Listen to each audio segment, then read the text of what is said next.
While my husband splurges on a $15,000 Cartier bracelet for his girlfriend, I'm finalizing papers that will cut off his access to the family trust fund he thinks I know nothing about. As he plans their romantic getaway to the Maldives using our savings, I'm orchestrating the biggest wake-up call of his privileged life. He has no idea that his naive trophy wife has been the silent trustee of his family's fortune for the past 3 years. Before we jump back in, tell us where you're tuning in from, and if this story touches you, make sure you're subscribed, because tomorrow I've saved something extra special for you. My hand remains steady as I sign another document, a quiet smile playing at my lips. Through the window of my lawyer's corner office, I can see the luxury jewelry store where my husband, Marcus, is currently shopping for his mistress, Vanessa. The irony isn't lost on me. The same store where he bought my engagement ring 5 years ago. The same store that just texted me a receipt confirmation for a $15,000 purchase on our joint credit card. Mrs. Bennett, are you absolutely certain about the timing? Patricia, my lawyer, watches me with a mixture of admiration and concern. Her reading glasses catch the afternoon light as she organizes another stack of documents. We could wait until... I turn my phone toward her, showing Marcus's latest Instagram story. The timestamp reads 3 minutes ago. Life is about creating moments that take your breath away. Blessed are living my best life. The photo shows a champagne flute at the jewelry store's VIP lounge, his father's vintage Rolex visible in the frame, the one I helped restore for his 30th birthday last year. The timing, I say, signing another paper with flourish, is perfect. My phone buzzes with a text from Marcus. Working late tonight, sweetheart. Big client meeting. Don't wait up. Love you. I've saved every message like this from the past 4 months. Each one corresponds perfectly with a credit card charge at high-end restaurants, luxury hotels, or designer boutiques. The ones he doesn't know, I've traced. The ones that match exactly with Vanessa's suspiciously expensive Instagram posts, each tagged with subtle hints about her generous mystery man. What they don't know is that I've known for months. Every business dinner, every client emergency, every suspicious withdrawal from our joint savings account. I've documented it all. But unlike most betrayed wives, I didn't confront him. I didn't throw his designer clothes onto the front lawn or key his precious Porsche. Instead, I did what I do best. I followed the money. This one, Patricia points to a particular document, will initiate the trust fund audit once you sign. There's no going back after this. I think about this morning, how Marcus kissed my cheek before leaving for work, how he promised we'd plan that trip to the Maldives soon. Meanwhile, I'd already seen the Maldives reservations he'd made, not for us, but for him and Vanessa next month, paid for with our savings. Good, I say, my signature flowing across the paper. That's exactly what I want. My phone lights up with another notification, an Instagram story from Vanessa showing off a distinctive Cartier box, captioned, "When he knows exactly what you deserve." I screenshot it, noting the time and date. It matches perfectly with the purchase notification from our joint account, the one Marcus thinks I never check. The forensic team will begin their investigation Monday morning, Patricia explains, organizing the papers. Given what you've already uncovered about the trust fund manipulations, they'll find twice as much as we already know. I finish for her, pulling up a folder on my phone. Here's every transaction he's tried to hide through that fake investment. Company he set up. The one where Vanessa mysteriously became a financial advisor 2 months ago, despite her only experience being as a part-time yoga instructor. Patricia's eyes widen as she scrolls through the documents. This is incredibly thorough. I had a lot of free evenings, I say dryly. You know, with all his client meetings. As if on cue, my phone buzzes with a group chat notification. Our friends planning a weekend barbecue. Marcus responds immediately. Sorry, everyone, have to skip. Flying to Chicago for business. I have to suppress a laugh. I know about that business trip, too. I've seen the hotel reservation in the Maldives, First-class tickets for 2 charged to our joint credit card. Last one, Patricia says, sliding the final paper across the desk. This initiates the full trust fund investigation. Once you sign this, I don't hesitate. My signature flows across the paper, years of anger and betrayal channeled into each curve and line. Another notification pops up. Marcus going live on Instagram from what's supposed to be his client meeting, the jewelry store's distinctive decor visible in the background. Let them celebrate, I say, standing up and smoothing my dress, the one Marcus bought me last month out of guilt. By Monday morning, they'll have a very different story to share. Patricia gathers the papers, her expression both impressed and slightly unnerved. You know, in 12 years of handling trust fund disputes, I've never seen anyone quite as prepared. Strategic, I suggest, picking up my bag, or maybe just tired of being underestimated. As I walk out of the office, my phone buzzes one last time. Marcus sending his nightly check-in. Miss you, beautiful. Can't wait to come home to you.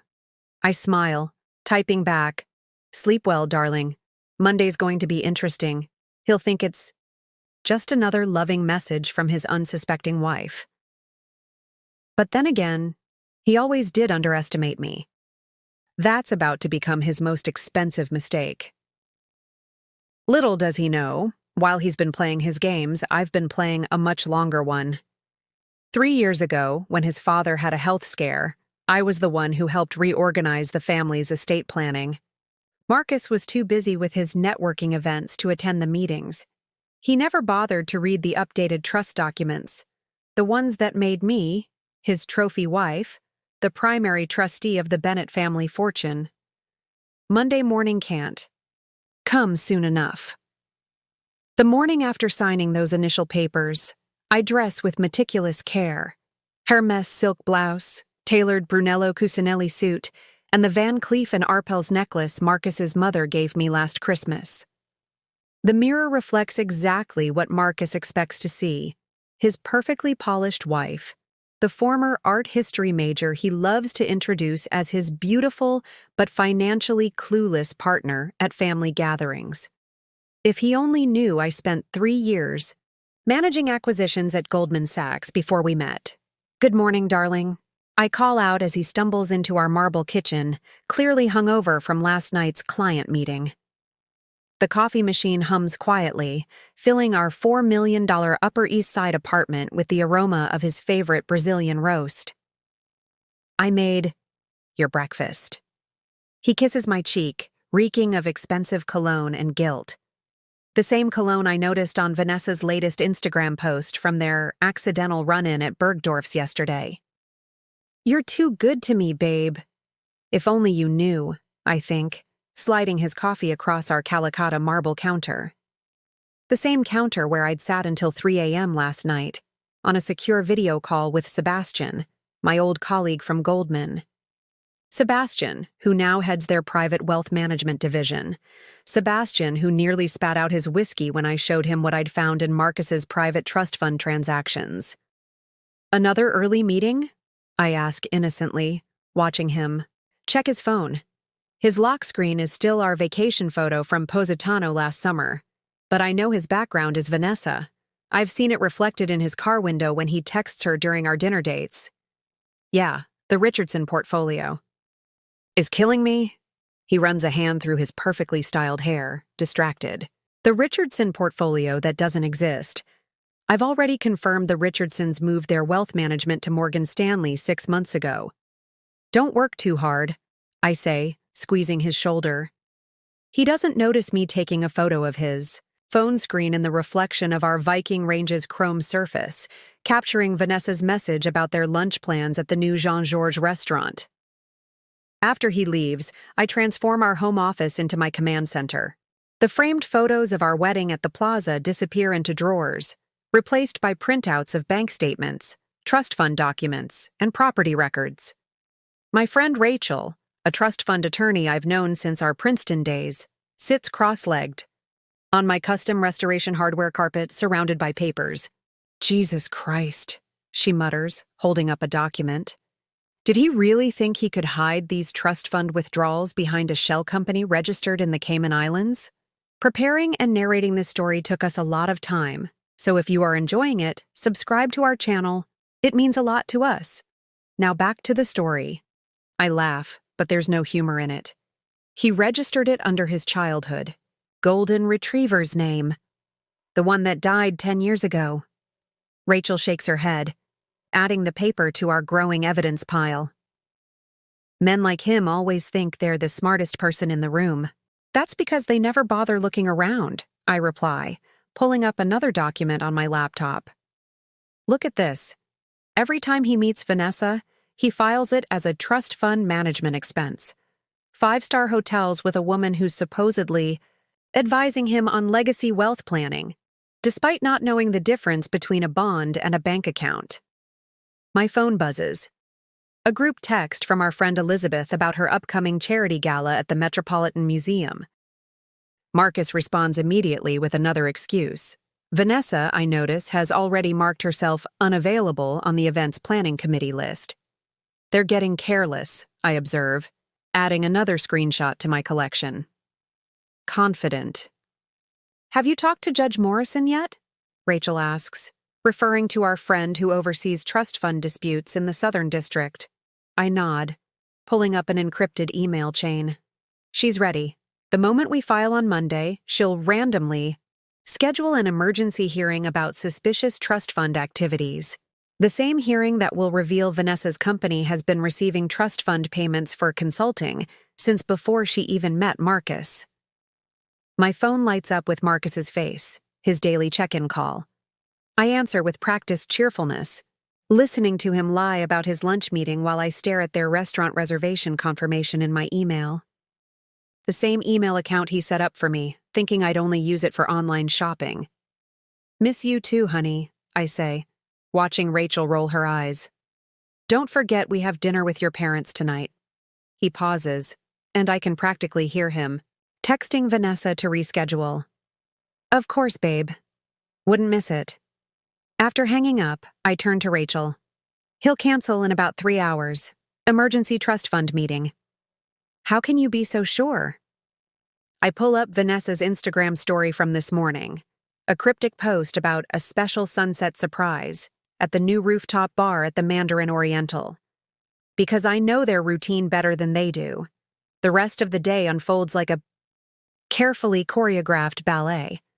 I attend my regular board meetings at the Arts Foundations where I serve as a trustee, make appearances at my usual lunch spots, even get my nails done at the salon where Marcus's sister goes. Everything normal, everything routine.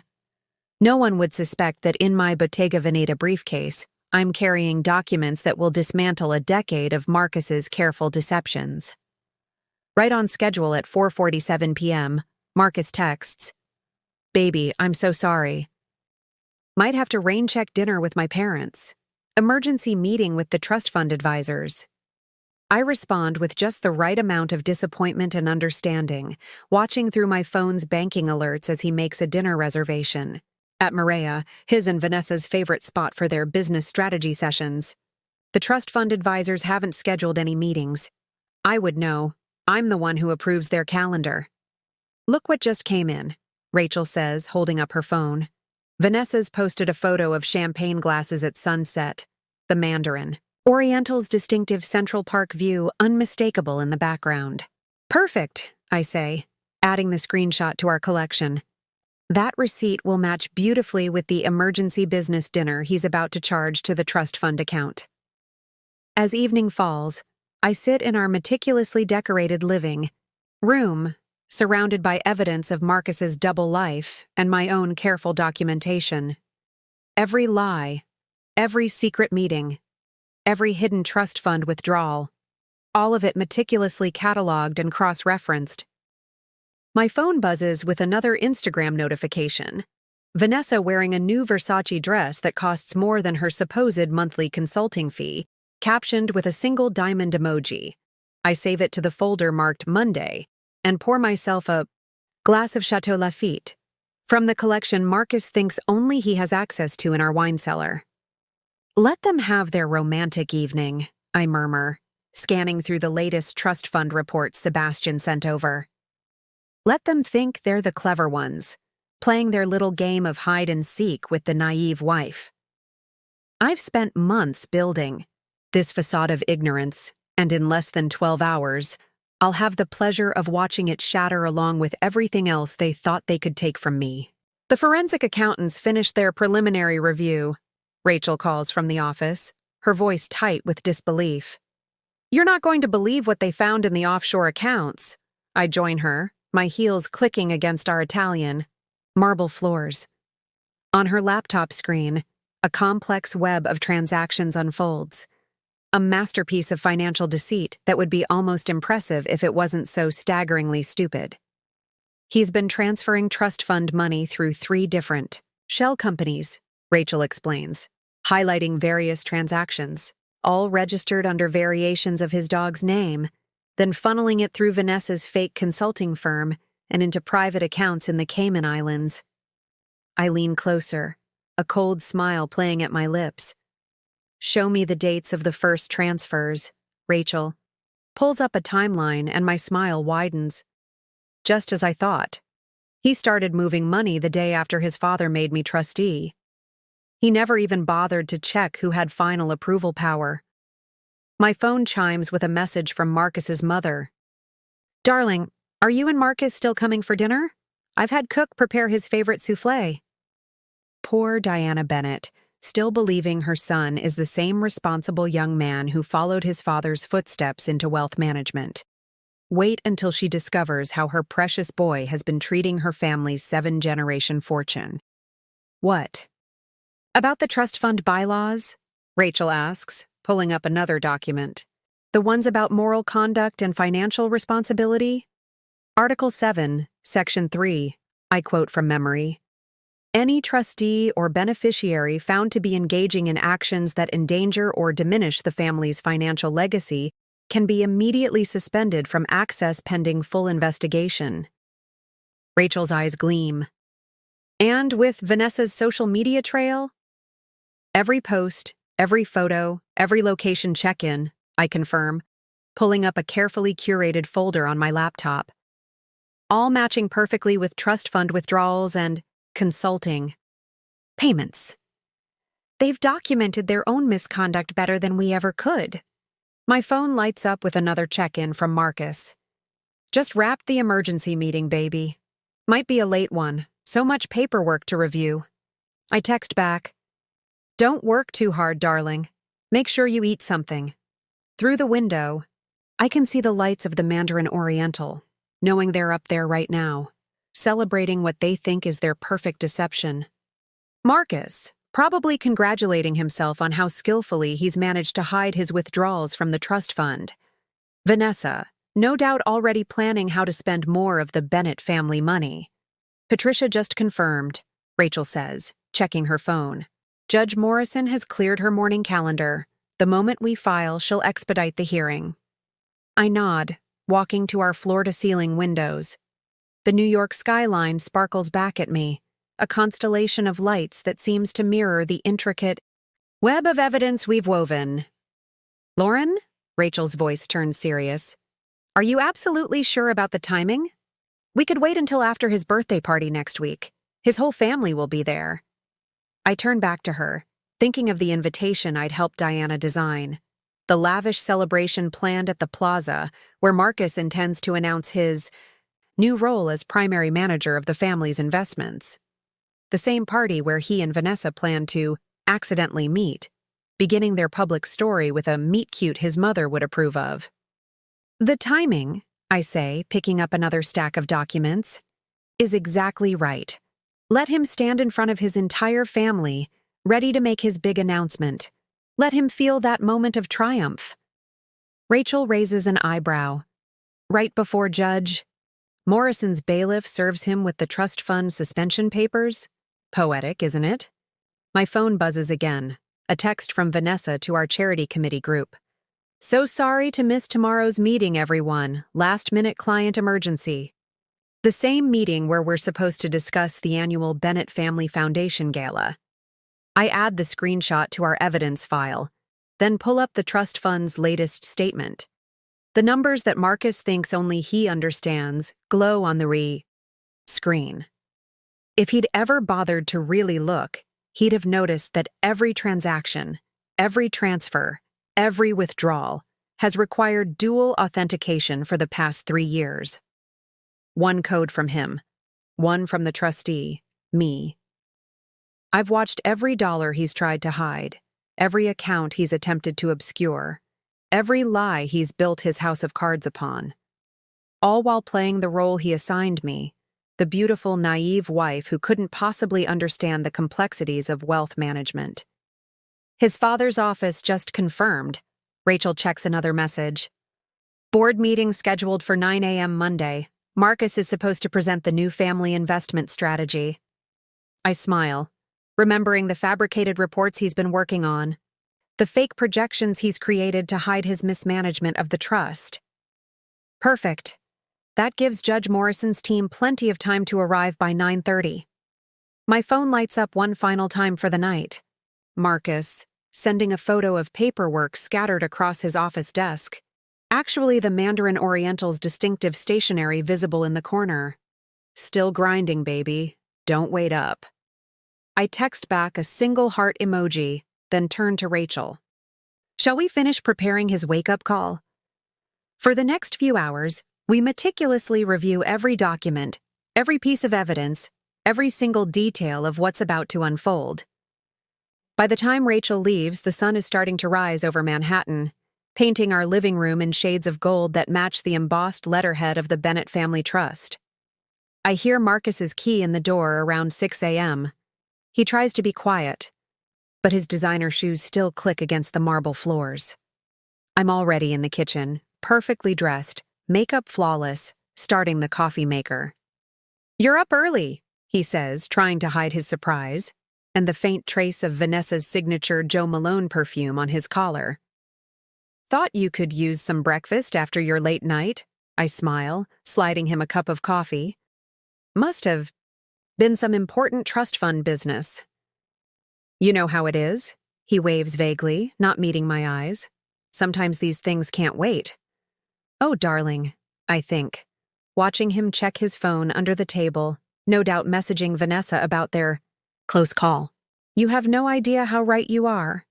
Just a few more hours until Monday morning, when they learn exactly what happens when you mistake silence for ignorance and underestimate the woman you thought you'd fooled. Monday morning dawns clear and crisp, the kind of autumn New York day that usually has tourists flooding Central Park. I wake up at precisely 6:30 a.m., though I've barely slept. Marcus's side of our fret-lined bed is empty. He'd left early, eager to prepare for his big presentation to the family board. If he only knew what else was being prepared for him. I dress with surgical precision, a Chanel suit in charcoal gray, his mother's favorite. Louboutin heels, a guilt gift from Marcus after a particularly expensive weekend with Vanessa, and his grandmother's pearls, a symbol of the family trust he's about to lose. Every detail matters today. Every piece tells a story. Morning beautiful. Marcus's voice is unusually chipper when he calls at 7:45 a.m. "Just wanted to check. You're coming to the board meeting, right? Thought you might want to see your husband's big moment." "Wouldn't miss it for the world, darling," I reply, watching. Patricia sent confirmation that Judge Morrison has arrived at her chambers. "Someone should be there to witness everything you deserve," he chuckles, missing my tone completely. "That's my girl." "See you at 9. I end the call and pull up the security feed from the Bennett Group's offices. Amazing what being a trustee grants you access to. Marcus is already there, practicing his presentation in the boardroom mirror, adjusting his Hermes tie with nervous fingers. On another screen, I watch Vanessa enter her favorite coffee shop, no doubt planning to celebrate with Marcus after his triumph. "Everything's in position," Rachel texts. She's already at the courthouse with Patricia, waiting for the perfect moment. Judge Morrison is reviewing the final documents now. I check my watch. 8:15 a.m. Time to set the wheels in motion. My first stop is the Bennett Group's private bank, where I've been a familiar face since helping reorganize their family estate 3 years ago. Marcus never bothered to attend these meetings. Boring paperwork, he'd called it. His loss. Mrs. Bennett. Thomas, the private banking director, greets me warmly. Everything is prepared as requested. I smile, taking a seat in his plush office. And the timing? He slides a document across his mahogany desk. The moment you send the signal, every account Marcus has access to will be flagged for review. The trust fund auditors are standing by. Perfect. I sign where indicated, my Mont Blanc pen, another of Marcus's gilt gifts, flowing smoothly across the paper. And his private accounts? The ones he thought were hidden? Thomas allows himself a small smile. Already under surveillance. The moment the trust fund suspension hits, those freeze too. My phone buzzes. A message from Diana Bennett, Marcus's mother. Darling, I'm so proud of Marcus today, and so grateful to have you as part of our family. You've been such a blessing. If she only knew how much of a blessing I was about to saving her family's fortune from her own son's greed. 45M. I enter the Bennett Group's gleaming office tower, nodding to security guards who know me as the trustee's wife, not realizing I'm actually their superior. The elevator rides smoothly to the 50th floor, where the family's legacy has been managed for 3 generations. Marcus is waiting by the boardroom, practically bouncing with nervous energy. You made it! He kisses my cheek, and I catch a whiff of Vanessa's perfume still lingering on his collar. I've got such a good feeling about today. Oh, darling, I murmur, straightening his tie. You have no idea how memorable today is going to be. The boardroom fills quickly with family members and executives. Marcus's father, Richard Bennett, takes his place at the head of the table, looking every bit the family patriarch in his bespoke suit. If only his son had inherited his integrity along with his features. Before we begin, Richard announces, I want to thank everyone for being here for this momentous occasion. As you know, we're here to discuss the future of the Bennett Family Trust, and my son Marcus has prepared a comprehensive presentation on our new investment strategy. Marcus stands, straightening his papers with practiced confidence.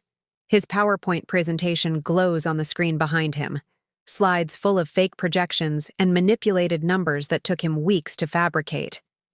Good morning, everyone, he begins, flashing his 1,000-watt smile. Today marks a new chapter in the Bennett legacy. 8:59 a.m. My phone vibrates silently in my lap. Rachel's message is simple. Ready. 9:00 a.m. Marcus clicks to his first slide, pointing out fabricated growth projections with practiced charm. As you can see, our trust fund's performance under my guidance has been exceptional. 1 a.m. I send a single text. Now. The effect is immediate but subtle at first. Marcus's phone buzzes in his pocket, probably a notification from his banking app. He ignores it, continuing his presentation. It buzzes again, and again, and again. A.m. The boardroom door opens silently. Judge Morrison's bailiff enters, nodding to me imperceptibly. Behind him, 2 federal auditors take their places by the door. And if you'll look at these returns, Marcus continues, though his phone is now buzzing constantly. He's starting to look distracted, shifting uncomfortably. You'll see that our innovative approach to... His voice trails off as he notices his father checking his own phone, frowning deeply. Other board members are doing the same, their expressions shifting, from polite attention to confused concern. 5M. The bailiff steps forward, official documents in hand. Mr. Marcus Bennett? Marcus turns, annoyed at the interruption of his big moment. I'm in the middle of something here. You are hereby served with an emergency injunction regarding the Bennett Family Trust, the bailiff announces clearly, his voice carrying to every corner of the suddenly silent boardroom. By order of Judge Morrison, you are suspended from all access to trust fund accounts and assets, pending investigation into serious allegations of misappropriation and fraud. The color drains from Marcus's face as he takes the papers with trembling hands. His phone is still buzzing, probably notifications of his accounts being frozen one by one. There must be some mistake, he stammers, looking around the room desperately. His eyes land on me, seeking support, reassurance, the naive trust he's come to expect. Instead, he finds me calmly opening my laptop, pulling up the folders marked Evidence. "No mistake, darling," I say softly, turning the screen so the entire board can see. "Would you like to explain these transactions to your family yourself, or shall I?" The first image appears on the boardroom's main screen, replacing his fabricated presentation. A detailed spreadsheet of every dollar he's stolen, every lie he's told, every trust he's broken. Behind him, Richard Bennett stands slowly, his face a mask of shock and growing fury. "Marcus!" His father's voice is deadly quiet. "What is this?" Before he can answer, his phone buzzes one final time. He looks at it reflexively, and I know exactly what he's seeing. A notification that his access to all Bennett family accounts has been suspended. "Perhaps," I suggest, standing smoothly, "we should discuss the real state of the family trust, starting with these unusual payments to a certain consulting firm." Marcus slumps into his chair as I take control of the presentation remote. Behind him, the federal auditors begin setting up their equipment. Through the boardroom's glass walls, I can see Patricia and Rachel arriving with boxes of additional evidence. The day of reckoning has only just begun. Let's start with this particular transaction, I say, clicking to the next slide. The boardroom screen fills with a detailed breakdown of a $250,000 transfer from the trust fund to Vanessa's consulting firm. Made on March 15th, exactly one day after Vanessa's company was registered. Interesting timing, wouldn't you say? Marcus's hands grip the armrests of his chair, knuckles white. Behind him, Richard Bennett has switched from shock to cold fury, his jaw clenched as he watches his son's deceptions laid bare. Of course, I continue, clicking through to the next slide. That was just the beginning. Shall we discuss the offshore accounts registered under your childhood pet's name? Or perhaps the series of business development charges at the Mandarin Oriental that coincidentally match perfectly with these Instagram posts? The screen fills with a carefully curated collection. Vanessa's social media posts side by side with trust fund expenditures, times and dates perfectly aligned. Each champagne toast, each surprise gift, each luxury weekend mathematically matched with a suspicious withdrawal. "This is ridiculous," Marcus finally manages, his voice cracking. "These are legitimate business expenses. Dad, I can explain." "Explain what exactly?" I interrupt smoothly, pulling up another document. "How you started embezzling from the trust fund the day after your father made me trustee. Or should we discuss how you've been using family money to fund your affair?" "While planning to divorce me?" A gasp ripples through the boardroom. Diana Bennett, Marcus's mother, presses a hand to her chest, her face pale beneath her perfect makeup. "Divorce?" she whispers. "Marcus, what is she talking about?" "Oh, you didn't know?" I turn to my mother-in-law with practiced sympathy. "Marcus and his financial consultant have quite the future planned. Booked with trust fund money, of course. Would you like to see the Maldives reservations? The engagement ring receipt? Or perhaps the draft divorce papers his lawyer drew up last week?" Marcus lunges for his phone, probably to warn Vanessa, but it's already too late. Through the boardroom's glass walls, we can see her being escorted into the building by federal agents, her designer handbag clutched to her chest like a shield. "Perfect timing," I murmur, checking my watch. "The FBI does run quite punctually." "The FBI?" Marcus's voice rises an octave. "What are you—" "Did you really think," I cut in, my voice carrying clearly across the stunned boardroom, "that you could embezzle millions from a family trust fund without consequences? That no one would notice your creative accounting? Your father made me trustee for a reason, darling, and unlike you, I actually read the financial reports. The federal auditors have set up their equipment now, efficiently downloading data from the company servers.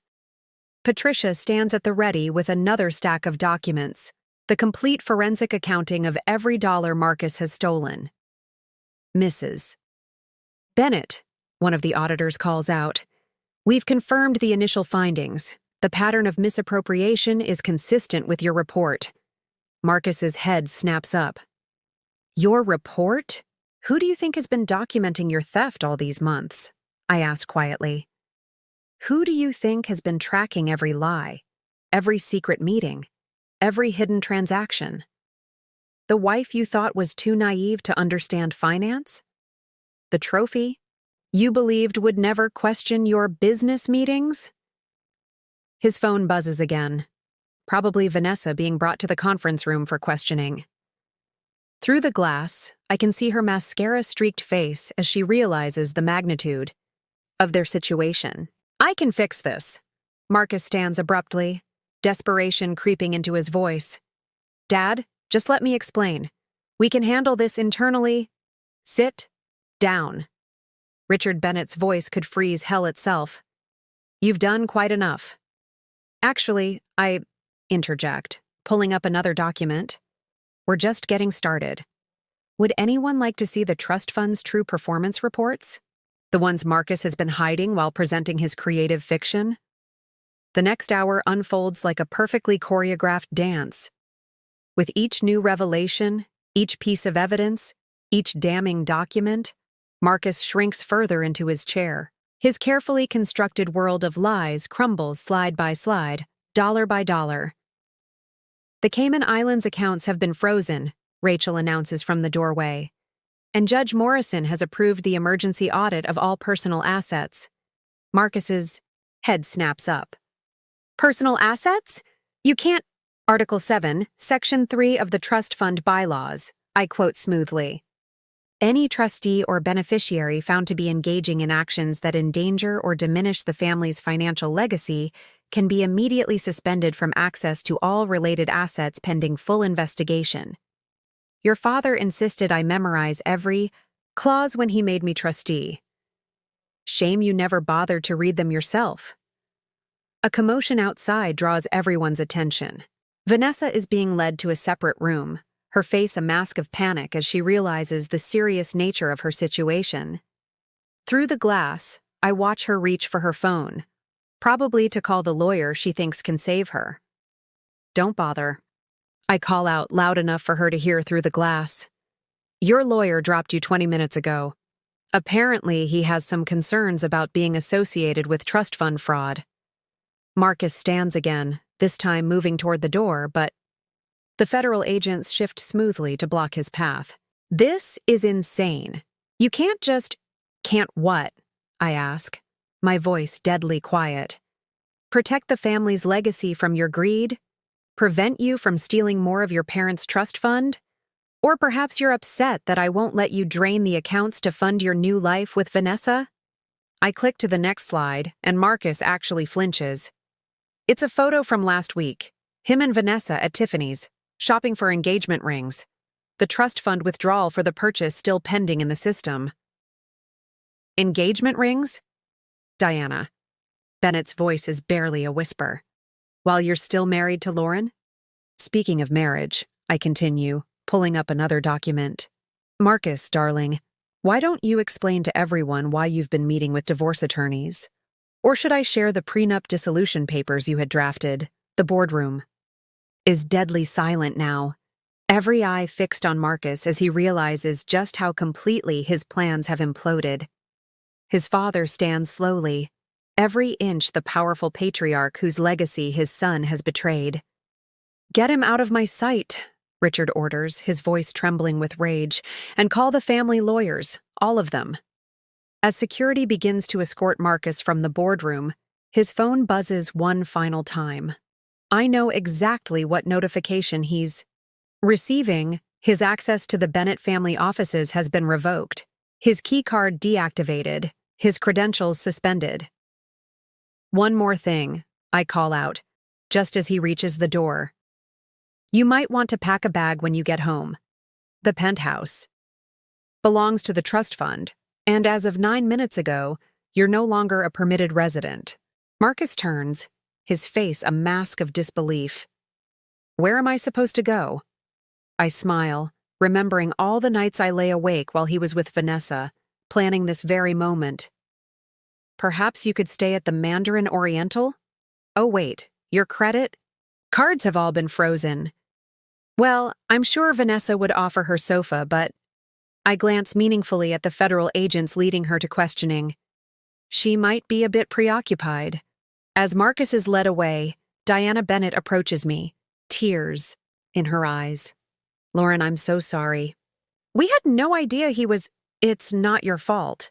I squeeze her hand gently. You raised a good son.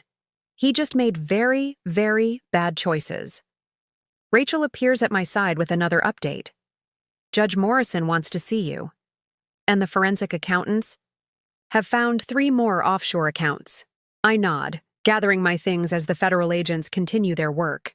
Through the glass walls, I can see Marcus being escorted to the lobby, his world collapsing around him. His phone is probably exploding with notifications: frozen accounts, canceled cards, suspended memberships, revoked access. Mrs. Bennett, one of the federal agents, approaches. We'll need a statement about the trust fund discrepancies. Of course, I reply, smoothing my skirt as I stand. I believe I have everything you need right here. I pat my briefcase, filled with months of careful documentation, weeks of meticulous planning, and years of quiet observation. Marcus thought he was so clever, playing his games with the family fortune while his trophy wife smiled quietly at his side. He never realized that sometimes the quietest person in the room is the one you should fear the most. The next few hours unfold like a perfectly orchestrated symphony of consequences. From my temporary office in the Bennett Group's executive suite, Marcus's former office, ironically, I watch the dominoes continue to fall through multiple screens and live feeds. His attempt to access the Cayman accounts was just denied, Rachel reports, monitoring the financial alerts. He tried using his backup passwords, the ones he thought nobody knew about. I smile, remembering how easy it was to find those passwords scribbled in his private notebook, the one he kept in his secret safe behind our bedroom's Monet painting. How many attempts? 7 so far, each one triggering another alert to the financial authorities. My phone buzzes with a notification from our home security system. Marcus has arrived at the penthouse, probably hoping to grab some essentials before the locks are changed. Through the camera feed, I watch him frantically shoving designer suits into his luggage. The same suits I helped him select, each one paid for with trust fund money he'll soon have to account for. Should we tell him about the asset freeze? Rachel asks, watching the feed over my shoulder. Let him figure it out, I reply, turning my attention to another screen showing the federal investigators interviewing Vanessa. Her confident facade has crumbled completely now, mascara streaking down her face as she realizes the full implications of her role in Marcus's scheme. Mrs. Bennett. Patricia enters with a fresh stack of documents. The family's private bank. Just called. They've completed the initial audit of Marcus's personal accounts. I raise an eyebrow. And? He's been skimming from more than just the trust fund. They found irregular transfers from his grandmother's medical care account, his sister's children's education fund, even the family's charitable foundation. Diana Bennett, who's been sitting quietly in the corner trying to process the morning's events, lets out a small sob. The children's education fund? His own nieces and nephews? I move to comfort my mother-in-law, the woman who welcomed me into her family with open arms 5 years ago.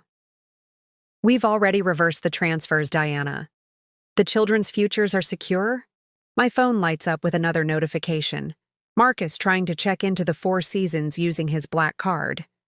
I can almost see the color drain from his face as the card is declined. Through various feeds and alerts, I track his increasingly desperate attempts. The Ritz-Carlton, declined. The Peninsula, declined. The St. Regis, declined. His lawyer just dropped him, Rachel announces, checking her messages. Apparently, he tried to pay the retainer with one of the frozen accounts. The firm has concerns about being paid with potentially fraudulent funds. A commotion in the hallway draws our attention. Through the glass walls, we see Vanessa being escorted out by federal agents, her designer handbag now filled with copies of her sworn statement. The look she shoots toward Marcus's former office could freeze hell itself. She gave them everything, Patricia confirms, reviewing the preliminary report. Every meeting, every transaction, every promise he made. Turns out self-preservation trumps loyalty when federal charges are on the table. My phone buzzes again. A group text from our social circle about the upcoming charity gala at the Metropolitan Museum. Marcus's sister Elizabeth has already removed him from the planning committee. His name disappears from the guest list in real time, his social world crumbling as quickly as his financial one. The trust fund audit team just found something. Interesting, Rachel calls out, her eyes wide as she reads from her tablet. Remember those business development trips to Switzerland? I turned to her, intrigued. The ones where he claimed to be meeting with private banking clients? He was actually viewing properties. High-end chalets in the Alps, all conveniently far from extradition treaties. They found incomplete purchase agreements on his company laptop. Diana's head snaps up. He was planning to run. With your family's money, I confirm gently. But don't worry, he won't get the chance now. As if on cue, my phone shows another alert. Marcus's passport has been flagged. No international travel. Without court approval. His world is shrinking by the minute, his options disappearing one by one. The family's crisis management team is ready, Patricia informs us. They've prepared statements for the press, the banking community, and the social registries. I nod, pulling up the draft announcements on my laptop. The careful wording presents the Bennett family as victims of Marcus's deception while emphasizing their swift action to protect the family legacy. No mention of my role. Exactly as I planned. Lauren, Diana speaks up, her voice stronger now. The annual Family Foundation Gala is next week. With Marcus's situation, perhaps you should take over his chair? Before I can respond, my phone buzzes with an urgent message from the penthouse security team. Marcus is trying to access his home office safe, the one he thinks contains emergency cash and backup credit cards.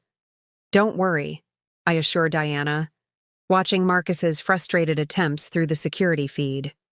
I already emptied that safe last week. Everything of value is secure in the family vault.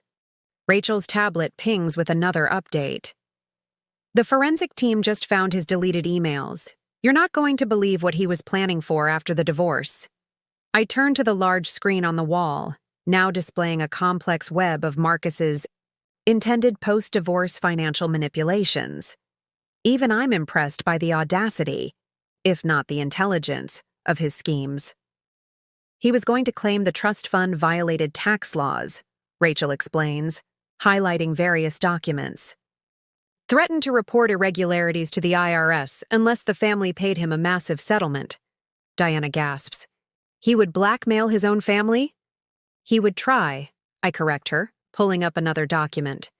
But that would have been difficult considering I've had tax experts reviewing and certifying every trust fund transaction for the past 3 years. My phone lights up with another notification, Marcus's attempt to access his cryptocurrency accounts. Sorry, darling, I murmur to the screen. Those wallets were transferred to the family's secure digital vault last week, along with everything else you thought you'd hidden so cleverly. Through the office windows, I can see the sun setting over Manhattan, painting the sky in shades of amber and gold. In the reflection, I catch glimpses of federal agents still combing through files, forensic accountants tracking down every missing dollar, and family lawyers protecting generations of Bennett wealth from one man's greed. Mrs. Bennett, a senior federal investigator, approaches. We've found evidence of potentially criminal transactions dating back 5 years. We'll need your statement about when you first noticed irregularities. I retrieve a carefully prepared timeline from my briefcase. I believe you'll find everything documented here. Every transaction, every unauthorized transfer, every attempt to circumvent trust fund protocols. As the investigators continue their work, I receive one final notification for the day. Marcus, having been denied access to every luxury hotel in Manhattan, has checked into a modest airport motel, paid for with borrowed cash, since his accounts remain frozen. Should we tell him about tomorrow? Rachel asks, referring to the emergency family council meeting where Marcus will be formally removed from all Bennett family enterprises. I shake my head, watching his location dot on my phone's map, so far from the privileged world he's always known. Let him sleep tonight thinking he can still fix this. Tomorrow's revelations deserve a fresh audience. Diana stands, gathering her composure along with her Hermes bag. Lauren, we can never thank you enough for protecting the family's legacy, for stopping him before he destroyed everything your family spent generations building. I finished gently. Diana, when you welcomed me into your family, you made me a Bennett. I protect what's mine. As the office slowly empties, I remain at my desk, surrounded by evidence of Marcus's betrayal and my own careful preparation. On one screen, I watch him pacing in his motel room, probably trying to figure out how his perfect plan imploded so spectacularly. On another, I see Vanessa checking into a flight to her parents' home in Ohio, her dreams of becoming Mrs. Bennett evaporating like morning mist. My phone buzzes one last time. Marcus, trying to salvage something from the wreckage of his life. Baby, please, we need to talk. I can explain everything. I smile, thinking of all the nights I lay awake, listening to his lies about working late while I quietly built the case that would bring him down. No need to explain, darling, I text back. The federal investigators have all the explanations they need. Then I turn off my phone, gather my things, and prepare to head home to the penthouse that now belongs solely to me. Tomorrow will bring more revelations, more consequences, more dismantling of Marcus's carefully constructed house of cards. But tonight, I'll sleep soundly in our king-sized bed, alone but victorious, while my husband learns what happens when you mistake quiet patience for weakness and underestimate the woman who held the real power all along. Tuesday morning brings the kind of headlines you can't buy with PR spin. Bennett heir, suspended from family trust amid fraud allegations. Scandal rocks Manhattan elite, trust fund manipulation scheme exposed. Society sweetheart's secret victory, how a trophy wife saved a family fortune. I read them all from the comfort of my home office in the penthouse, sipping the rare Japanese tea Marcus always claimed was too refined for my palate. The irony of enjoying his precious collection while watching his world burn isn't lost on me. The private banking community is in an uproar, Rachel announces, entering with a fresh stack of financial papers. 3 other prominent families have already requested audits of their own trust funds. Apparently, Marcus's scheme has everyone questioning their own financial managers. His mother's on her way up, Patricia adds, checking her phone. The doorman just called. I nod, setting down my teacup. Diana Bennett has always been the family's emotional compass, and I know this meeting won't be easy for her. Lauren. Diana sweeps in, still elegant despite her obvious distress. Have you seen the latest? They're calling it the trust fund takedown of the decade.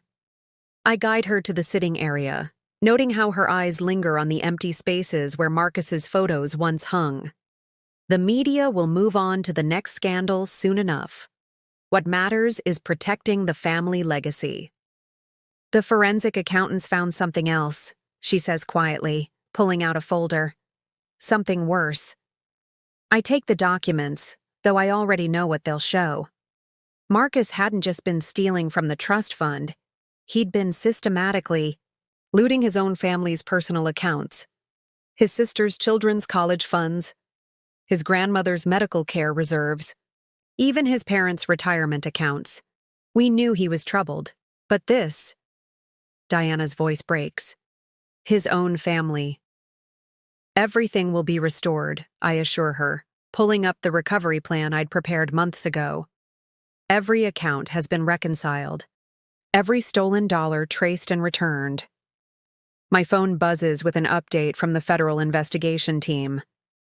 They've found Marcus's secret storage unit in Brooklyn. Inside, boxes of falsified documents detail years of financial manipulation, all the evidence they need for criminal charges. "Mrs. Bennett," my assistant calls from the doorway. "Mr. Marcus is in the lobby demanding to be let up. He's not taking no for an answer." I pull up the security feed on my laptop. Marcus, disheveled and desperate, arguing with the doorman. His Tom Ford suit, the one he wore to so many client meetings with Vanessa, is wrinkled from a night in the airport motel.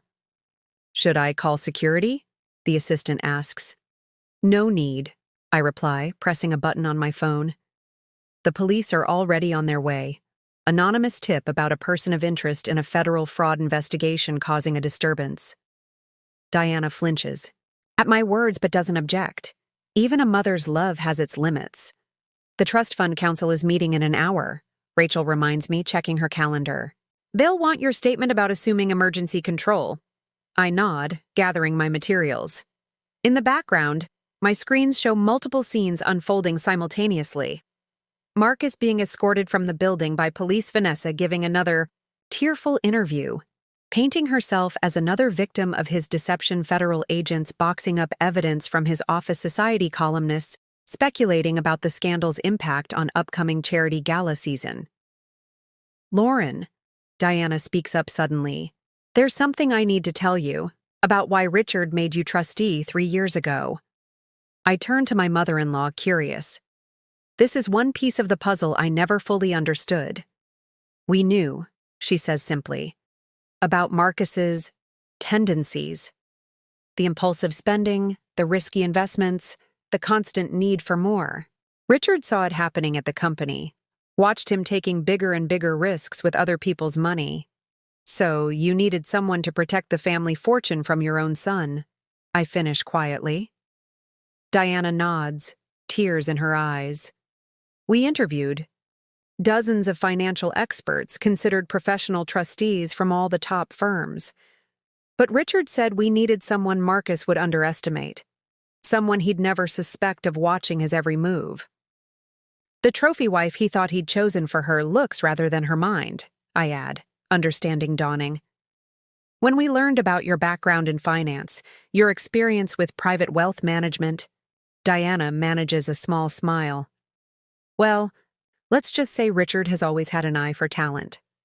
My phone buzzes again, more updates flooding in: Marcus's membership at the Metropolitan Club, revoked his position on the hospital board, suspended his private banking privileges at multiple institutions, terminated his invitation to next month's charity gala, rescinded. His lawyer sent over a proposal, Rachel mentions, holding up another document. He's offering to sign a full confession in exchange for a monthly allowance from the trust fund. I almost laugh at the audacity. Let me guess, he still thinks he has something to negotiate with? He's claiming he has evidence of historical trust fund irregularities. Says he'll go public if we don't meet his demands. This time I do laugh, pulling up a particular file on my laptop. "You mean these documents?" I turn the screen to show decades of pristine trust fund records, each transaction verified, each decision documented. The ones I've had independent, auditors reviewing and certifying for the past 3 years. Through the window, I watch as Marcus is driven away in a police car, his final attempt at blackmail failing as spectacularly as his other schemes. On my other screens, the Bennett family's financial empire continues operating smoothly, the transition of power already complete. "The family council is ready," my assistant announces. They're waiting in the main boardroom. I gather my things, preparing to officially accept control of the Bennett family's financial future. Diana stands with me, straightening her shoulders with renewed strength. "Lauren," she says softly, "thank you. Not just for stopping him, but for saving him from himself. If he'd continued much longer, the damage would have been irreparable." I finish. I know. That's why I had to act now. As we head to the boardroom, my phone shows one final notification. Marcus checking into an even cheaper motel, this time in New Jersey. How far the mighty have fallen. Mrs. Bennett, Patricia calls out. Judge Morrison's office just confirmed. The emergency hearing is set for tomorrow morning. They'll want your full testimony about the trust fund manipulation. I nod, already prepared. My evidence is organized, my statement drafted, my strategy in place. Tomorrow, Marcus will learn the full extent of his mistakes, not just the financial theft, but the fatal error of underestimating the woman he married.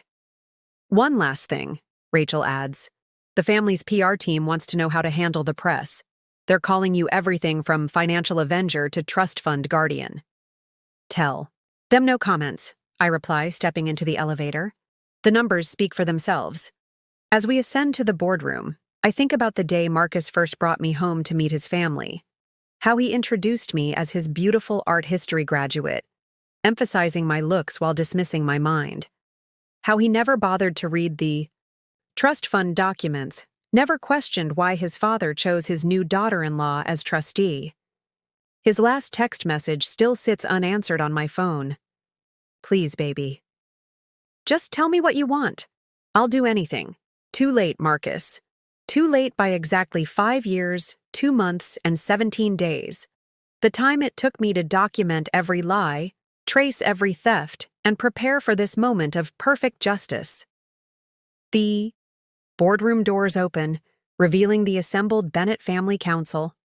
Time to show them exactly why Richard chose me to protect their legacy, and why Marcus's biggest mistake wasn't stealing from the trust fund, but underestimating the woman who controlled it all along. 1 month later, the dust has finally begun to settle. I sit in my new office, the corner suite that once belonged to Marcus's father, reviewing the latest trust fund performance reports. The Manhattan skyline stretches out before me, a glittering testament to generations of Bennett, family success that I helped preserve. The Wall Street Journal piece just went live, Rachel announces, entering with her tablet. Today's headline, Bennett Trust Fund Revival, How Strategic Oversight Saved a Family Fortune. Any mention of Marcus? I ask, though I already know the answer. Only as a cautionary tale. They're calling it the ultimate case study in trust fund governance. Your quotes about financial responsibility are featured prominently. I smile, remembering the interview I'd given last week. I'd been careful to focus on the importance of proper oversight rather than personal drama. The Bennetts, after all, still had a reputation to maintain. My phone lights up with a notification from the federal prosecutor's office. Marcus's plea deal has been finalized. In exchange for a reduced sentence, he's agreed to provide evidence against larger financial fraud schemes he'd become entangled with. His new accommodations are quite a step down from the Four Seasons, Rachel observes dryly, showing me the detention center's location. Though I hear the jumpsuit orange brings out his eyes. Vanessa sent another request, Patricia adds, entering with more papers. She's offering to write a tell-all about Marcus's schemes in exchange for immunity. Tell her the federal prosecutors already have everything they need, I reply, pulling up our evidence files. Her Instagram posts provided more than enough documentation. Through my office windows, I can see the trust fund's investment team hard at work. Under my leadership, they've already recovered every dollar Marcus stole, plus implemented new safeguards to prevent future manipulation. Mrs. Bennett, my assistant calls over the intercom. The family council is ready for your quarterly presentation. I gather my materials, including the comprehensive recovery plan I've implemented since taking control. The numbers tell a story of resurrection, assets secured, investments stabilized, legacy protected. Lauren, Diana greets me warmly as I enter the boardroom. She's adapted to our new dynamic with remarkable grace, treating me more as a daughter than ever now that I've saved her family's fortune from her own son. The private banking community is calling you the trust fund whisperer, Richard adds with a proud smile. He's fully recovered from his heart surgery, thanks partly to the stress reduction of knowing his family's wealth is in capable hands. Speaking of community reactions, Rachel interjects, checking her messages.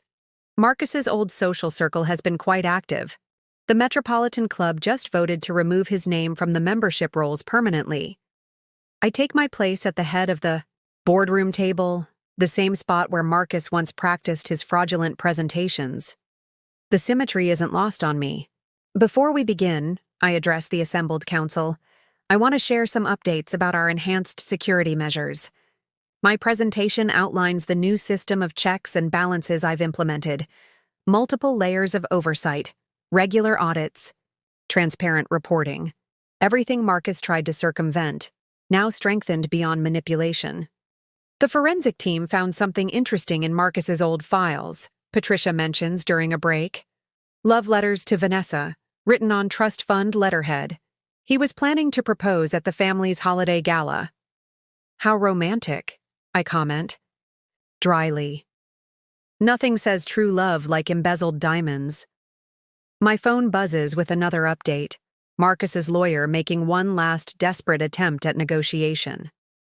He's offering to reveal the location of more hidden accounts in exchange for a reduced restitution payment. Tell him not to bother, I instruct Patricia. We've already found everything, including the Bitcoin wallet he thought was untraceable. The afternoon brings a steady stream of developments. Marcus's remaining club memberships, canceled, his social media accounts, suspended his personal credit rating, destroyed his reputation in financial circles, irreparable. His sister Elizabeth called, Rachel informs me. She's ready to sign over her children's trust fund oversight to you as well. Says she can't think of anyone better to protect their future. I accept the responsibility with a nod. The Bennett children's futures will be secure, a stark contrast to their uncle's current situation. The media wants to know if you'll attend next month's charity gala, my assistant mentions. You're being honored for your work in financial oversight and trust fund governance. Confirm the attendance, I decide. But keep the focus on financial responsibility, not personal drama. As evening approaches, I review one final set of documents, the complete record of Marcus's downfall. Trust fund manipulation. Documented personal account theft, proven federal charges, filed family reputation, preserved justice, served. My phone shows one last notification for the day, Marcus's final attempt to access his old trust fund accounts from the detention center's computer lab. Even now, he hasn't quite accepted his new reality. Should we tell him about the foundation? Rachel asks, referring to the new Bennett Family Financial Literacy Initiative I've established. It's rather ironic, using recovered funds from his theft to educate others about trust fund responsibility. Let him read about it in the Financial Times, I reply, closing my laptop. I hear they deliver to federal detention centers. Diana appears in my doorway, her eyes bright with unshed tears. Lauren, we just got Marcus's letter. He's finally apologizing, says he understands now what he lost. Too late, I observe quietly. By exactly 5 years, 3 months, and 22 days. We stand together at my office window, watching the sun set over Manhattan. Somewhere in a federal detention facility, Marcus sits in a cell, probably wondering how his perfect life unraveled so completely. Somewhere in Ohio, Vanessa works at her parents' yoga studio, her dreams of society life shattered like the trust she helped betray. And here I stand, in the office that once represented everything Marcus thought he deserved, protecting the legacy he tried to steal. My phone buzzes with an incoming email, another financial publication requesting an interview about trust fund governance.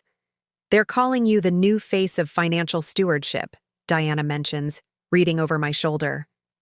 The woman who modernized trust fund oversight? I smile, thinking of all the nights Marcus spent explaining basic finance to his simple wife, never realizing he was lecturing a financial expert about his own impending downfall. The family lawyers want to know if you'll consider writing a book? Rachel adds. About protecting generational wealth from internal threats. Perhaps, I muse, gathering my things for the day. I certainly have enough material. As I prepare to leave, my security feed shows Marcus's last possessions being removed from the penthouse. His beloved wine collection, his designer wardrobe, his carefully curated art pieces, all being liquidated to repay his debt to the trust fund. One last thing, Patricia calls out. The federal prosecutors want to know if you'll testify at his sentencing hearing next month. I consider this, remembering every lie, every betrayal, every moment he underestimated me. No need, I decide. The evidence speaks for itself. Stepping into my private elevator, I think about the day Marcus first brought me home to meet his family. How he showcased me like a prize, never bothering to look deeper than the surface. How he dismissed my interest in the family business as cute. My phone holds his final message, sent through his lawyer this morning. I finally understand what you were protecting, what I threw away. I'm sorry. Too late, Marcus. You never realized that the real power wasn't in the trust fund itself, but in the trust you betrayed. And now you have the rest of your sentence to contemplate the true cost of underestimating the woman who held your future in her hands all along. 6 months after Marcus's sentencing, I stand at the podium of the Manhattan Financial Forum, addressing a room full of the city's most prominent trust fund managers and financial advisors. The irony isn't lost on me, speaking about financial security to the same people who once dismissed me as nothing more than a trophy wife. The greatest threat to generational wealth, I tell them, my voice carrying clearly through the grand ballroom of the plaza, isn't external. It's the complacency that comes from believing your position is untouchable. The audience hangs on every word. After all, the Bennett Trust Fund case has become required reading at top business schools. Mrs. Bennett, one of the senior partners from Goldman Sachs, approaches after my speech. Your insights on trust fund? Governance are revolutionary. Would you consider joining our board of advisors? I smile, remembering how Marcus used to explain basic investment concepts to me at parties like this. I'll have my office send over my credentials. Rachel appears at my elbow with updates from the morning's developments.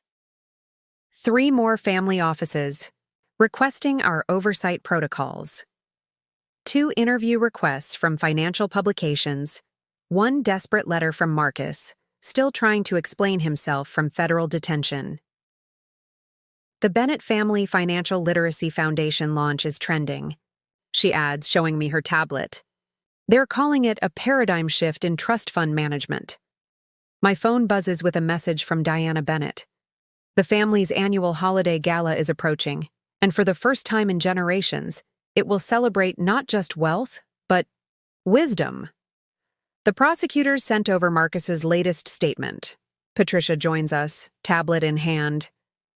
He's finally admitted to everything, even the schemes we hadn't uncovered yet. I take the tablet, scanning his confession. The depth of his betrayal still manages to surprise me. Hidden accounts in Dubai, shell companies in Luxembourg, plans to drain the family foundation. His cellmate says he spends his days reading financial journals, Rachel mentions. Apparently, he's finally learning about proper wealth management. Better late than never. A notification pops up on my phone.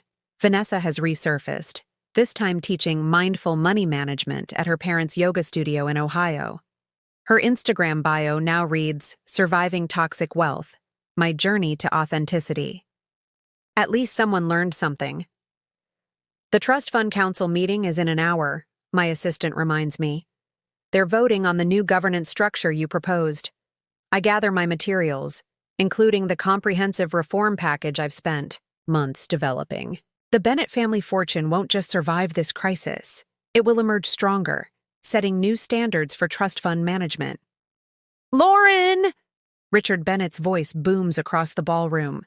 He's fully recovered now, his natural vigor restored, once the stress of Marcus's betrayal was removed.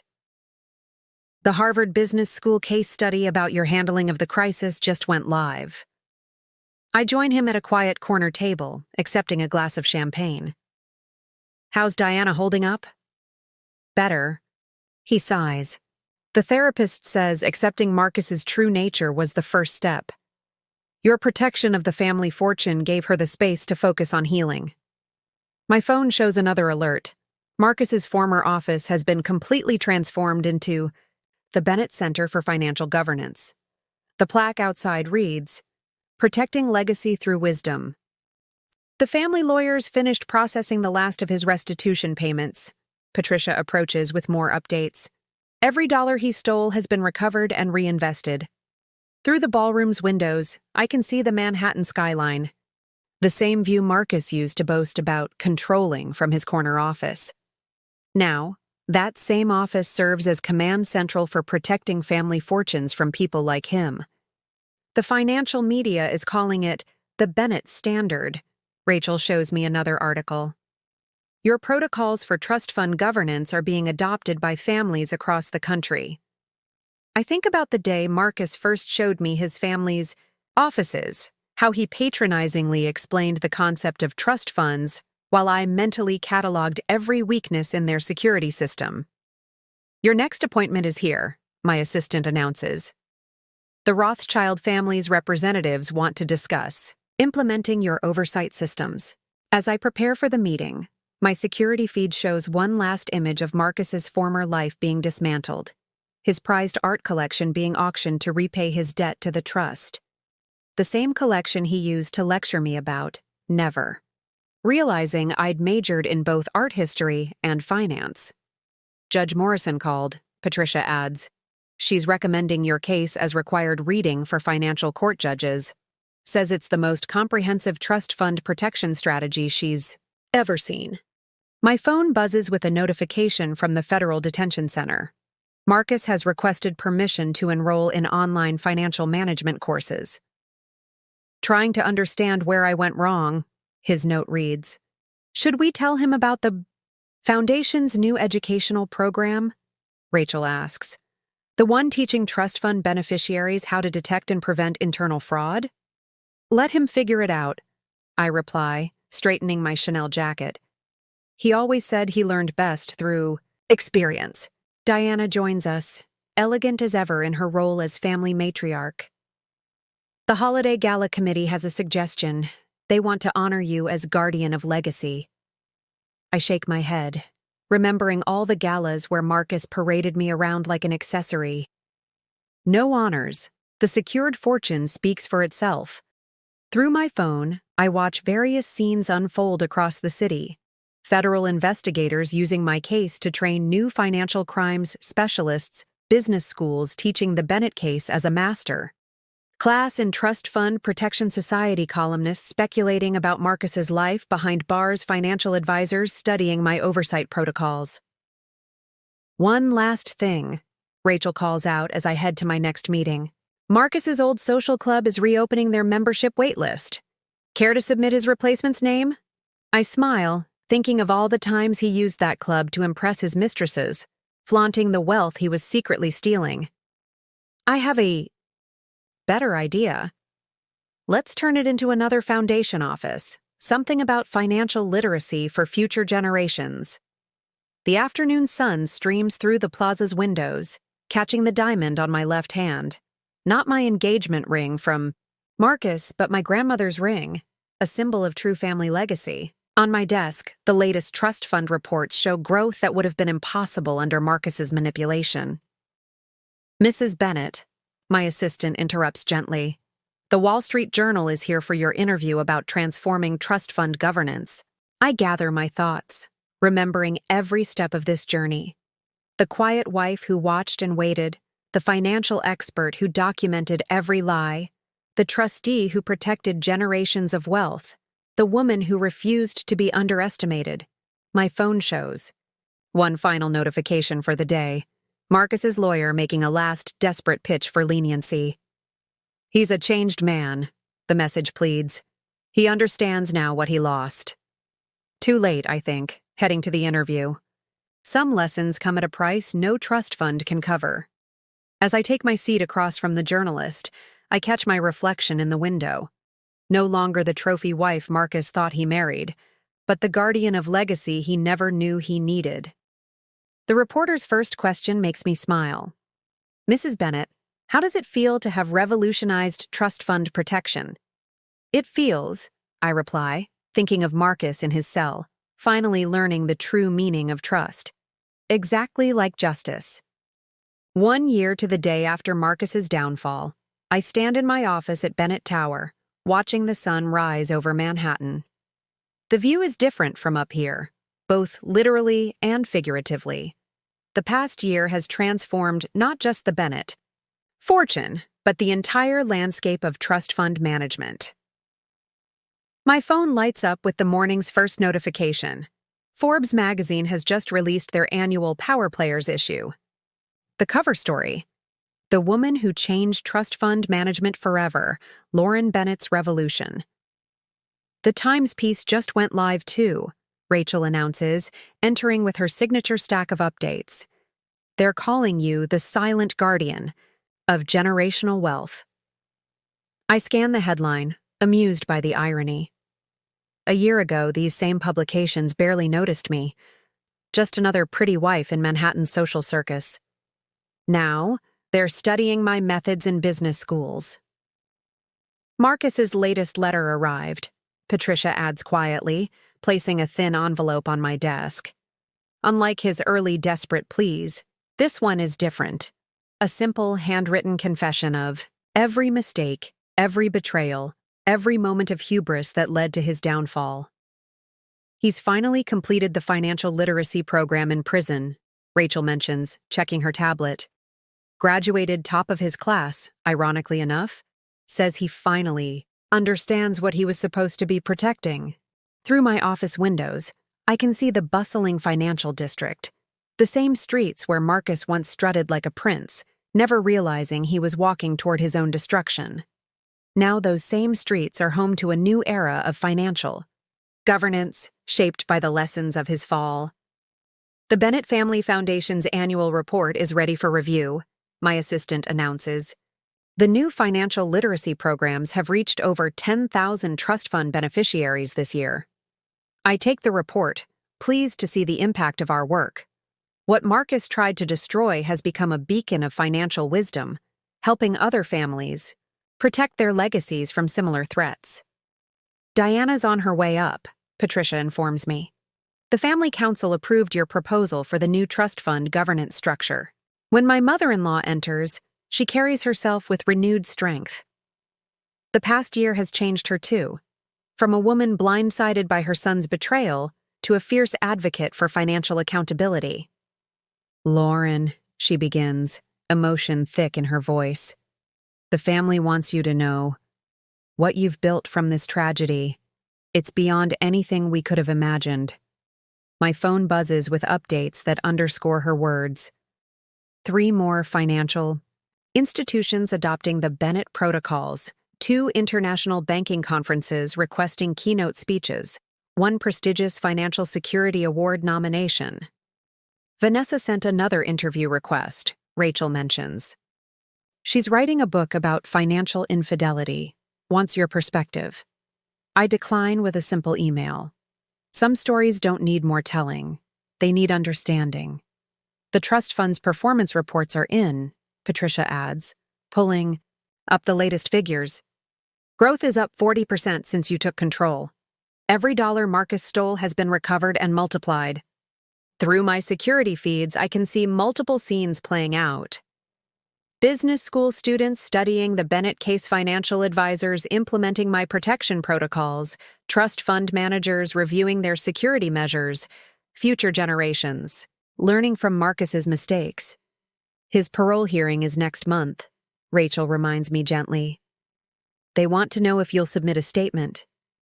I consider this, remembering every step of our journey. The quiet wife who watched and learned, the expert who documented every lie, the guardian who protected a legacy, the woman who refused to be underestimated. Send them this, I decide, pulling up the trust fund's latest performance report. Let the numbers speak for themselves. Diana touches my arm gently. He asks about you, in his letters. Says he finally understands what he had. Not just the money, but the trust. Some lessons, I reply, watching a new class of financial advisors enter the Bennett Center for Financial Governance below. Come too late to change the past, but early enough to protect the future. My phone shows one final update. Marcus's old office has been completely transformed into a state-of-the-art financial security center. The plaque outside reads, "Protecting Tomorrow's Legacy Today." The next generation of Bennett starts their financial education program tomorrow, Rachel reminds me. Would you like to speak to them? I think about these children, Marcus's nieces and nephews, the future of the family he betrayed. Thanks to our new protocols, they'll grow up understanding not just the privilege of wealth, but the responsibility of legacy. Tell them the truth, I decide, about trust, betrayal, and the price of underestimating those we dismiss. As the sun sets on another day in Manhattan's financial district, I stand at my office window, holding Marcus's final letter. In it, he finally asks the question that took him a fortune and his freedom to understand. How did I not see who you really were? The answer, of course, was simple. He never looked past his own reflection. My phone shows one last notification. The Bennett Family Trust Fund has just been named a gold standard in financial governance. The legacy Marcus tried to destroy has emerged stronger, wiser, and more secure than ever. Mrs. Bennett, my assistant calls out. They're ready for you in the boardroom. The next generation is waiting. I gather my materials, preparing to teach tomorrow's leaders the lessons learned from yesterday's mistakes. Through the window, Manhattan glitters like the fortune I protected. Beautiful, powerful, and worth every moment of patient waiting. As I head to the boardroom, I pass the wall of Bennett family photos. Marcus's portrait has been replaced by something more meaningful, a simple plaque that reads, "True wealth lies not in what we possess, but in what we protect. Some must learn this lesson through loss. Others are chosen to teach it through strength." In the end, Marcus got exactly what he deserved. Time to contemplate the true cost of underestimating a woman he thought he could control. And I got what I earned, a legacy protected, a family restored, and a future secured by the quiet power of patient justice. The story of the Bennett Trust Fund will be told for generations, not as a tragedy of betrayal, but as a testament to the strength that lies in being underestimated. And somewhere in a federal prison cell, Marcus finally understands the most expensive lesson of his life. Sometimes the quietest person in the room is the one you should have feared the most. Up next, you've got two more standout stories right on your screen. If this one hit the mark, you won't want to pass these up. Just click and check them out. And don't forget to subscribe and turn on the notification bell so you don't miss any upload from us.